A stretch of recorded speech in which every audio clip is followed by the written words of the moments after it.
श्री स्वामी समर्थ. स्वामी समर्थ तुमच्या सर्वांच्या इच्छा आकांक्षा पूर्ण करो हीच स्वामींच्या चरणी प्रार्थना करते आणि आपल्या आजच्या व्हिडिओला सुरुवात करते. तर उद्या आहे संकष्टी चतुर्थी. तर आईने मुलांसाठी गणपती बाप्पाला अर्पण करायचे आहे ही एक वस्तू. सर्व अडचणी दूर होतील आणि मुलांच्या सर्व इच्छा आकांक्षा पूर्ण होतील, त्यांची प्रगती होईल. त्यासाठी नक्कीच तुम्ही हा एक उपाय करायचा आहे. तो कसा करायचा आहे, कधी करायचा आहे हे मी तुम्हाला सांगणार आहे. मुलांच्या अभ्यासात, नोकरीत प्रगती, इच्छापूर्ती व्हायला मदत होईल. त्यासाठी आपण हा उद्या एक उपाय करायचा आहे. उद्या आहे बुधवार आणि उद्या संकष्टी चतुर्थी आहे, तर नक्कीच तुम्ही हा उपाय करायचा आहे. तर गणपती बाप्पांना प्रसन्न करून घेण्यासाठी, त्यांचा आशीर्वाद मिळवण्यासाठी आपल्याला संकष्टी चतुर्थीचे व्रत देखील करायचे असतात. तर गणपती बाप्पांचे काही सेवासुद्धा आपल्याला करायच्या असतात, काही उपाय देखील आपल्याला करायचे असतात, ज्यामुळे गणपती बाप्पा हे आपल्यावरती प्रसन्न होतील आणि त्यांचा आशीर्वाद, कृपादृष्टी आपल्यावर मिळेल. तर बघा, गणपती बाप्पांना विद्येचे देवता, ज्ञानदेवता, संकट देवता तसेच विघ्नहर्ता देखील म्हणून ओळखले जाते. तर गणपती बाप्पा हे सर्वांचेच लाडके दैवत आहे. लहान मुलांपासून मोठ्यांपर्यंतचे लाडके गणपती बाप्पा हे दैवत आहे. त्याचप्रमाणे बघा, कोणत्याही शुभ कार्याची सुरुवात पहिले गणपती पूजन करूनच केली जाते. कुठलेही शुभ कार्य असो किंवा व्यवसायाची सुरुवात असो किंवा बिझनेसची सुरुवात असो, तो गणपती बाप्पांचे पूजन करूनच सुरुवात केली जाते. कारण की गणपती बाप्पांना विघ्नहर्ता असं म्हटलं जातं. जर आपण गणपती बाप्पांच्या पूजनाने शुभ कार्याची सुरुवात केली तर त्या शुभ कार्यामध्ये कोणतीही अडचण येत नाही. त्यामुळे पहिली सुरुवात आपण गणपती बाप्पांच्या पूजनानेच करायची असते. तर आजच्या व्हिडिओमध्ये मी तुम्हाला मुलांसाठी एक उपाय सांगणार आहे. तो उपाय केल्याने मुलांच्या अभ्यासात, नोकरीत सर्व त्यांच्या आयुष्यातील प्रगती होईल. तर ती अशी एक वस्तू आहे जी गणपती बाप्पांना आपल्याला अर्पण करायची आहे. त्यामुळे जे काही आपल्या मुलांचे सर्व विघ्न आहे, अडचणी आहे, त्या दूर होतील. मुलांचे अभ्यासामध्ये, नोकरीमध्ये अगदी भरभरून अशी प्रगती होईल. त्यासाठी आपल्याला नक्कीच गणपती बाप्पांना ही एक वस्तू अर्पण करायची आहे. तर असा हा एक उपाय मी तुम्हाला आजच्या व्हिडिओमध्ये सांगणार आहे. तर व्हिडिओ स्किप न करता शेवटपर्यंत नक्की बघा, जेणेकरून तुमच्यापर्यंत योग्य माहिती ती पोहोचेल. तर हा उपाय आपल्याला अगदी लहान मुलांपासून तर मोठ्या मुलांपर्यंत करायचा आहे. तुमची मुलं हॉस्टेलवर असो किंवा बाहेरगावी असो, तरी देखील आपल्याला हा उपाय करायचा आहे.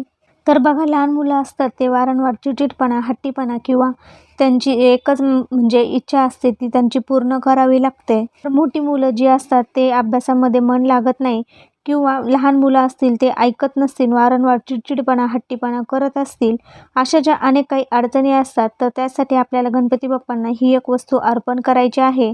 तर मोठ्या मुलांची अभ्यासात प्रगती होत नसेल, अभ्यासात म्हणजे अभ्यास केलेलं लक्षात राहत नसेल किंवा वाचलेलं लक्षात राहत नसेल, तर त्यासाठी देखील आपल्याला हा उपाय करायचा आहे. अगदी जे काही मोठी मुलं असतात, शिकलेले असतात, पण त्यांना नोकरी मिळत नाही, अशा जे काही बरेच अनेक अडचणी असतात. म्हणूनच आपल्याला हा उपाय आपल्या मुलांच्या सर्व अडीअडचणी, संकटासाठी करायचा आहे. त्याचप्रमाणे मुलांची प्रत्येक इच्छा पूर्ण होण्यासाठी देखील आपल्याला हा उपाय करायचा आहे. तर हा उपाय करण्यासाठी आपल्याला 21 दुर्वा घ्यायचे आहे आणि 21 शमीपत्र घ्यायचे आहे. तर शमीपत्र हे लाजळूचं झाड नव्हे, तर शमीपत्र हे दुसरं असतं. तर ते 21 शमीपत्र आणि 21 दुर्वा घ्यायचे आहे.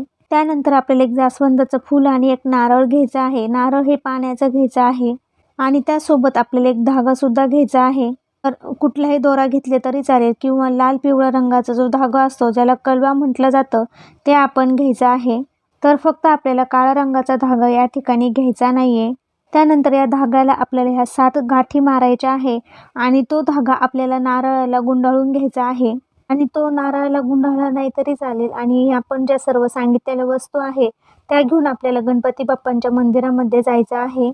जर तुमच्यासोबत मुलं येत असतील तर त्यांना आवर्जून तुम्ही सोबत घेऊन जायचं आहे. तुमचे मुलं जर सोबत आले नाही तरी चालेल किंवा तुम्ही गेला तरी चालेल, पण शक्य असेल तर मुलं सोबत येत असतील तर त्यांना घेऊन जायचं आहे. तर हा उपाय आपण आपल्या मुलांसाठीच करणार आहोत. तर त्यासाठी मुलं आले तर आवर्जून त्यांना घेऊन जायचं आहे आणि शक्य झालं तर मुलांकडून हा उपाय करून घेता आला तर आवर्जून तुम्ही करून घ्या. आणि आपल्याला काय करायचं आहे, गणपती बाप्पाची पूजा करायची आहे आणि जे 21 शमीपत्र आहे ते गणपती बाप्पांच्या चरणाशी अर्पण करायचे आहे. आणि जो सोबत आपण नारळ आणलेला आहे तो सुद्धा आपण गणपती बाप्पांना अर्पण करायचा आहे. आणि जो आपण 7 गाठी मारून धागा आणलेला आहे तो सुद्धा आपण गणपती बाप्पांना अर्पण करायचा आहे.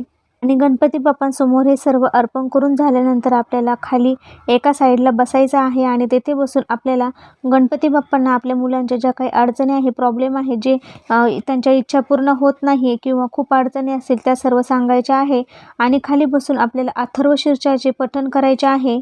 आणि जे गणपती बाप्पांचं संकटनाशन स्तोत्र आहे ते देखील तुम्ही मुलांकडून वाचून घ्यायचं आहे. मुलांना वाचता येत नसेल तर तुम्ही वाचायचं आहे.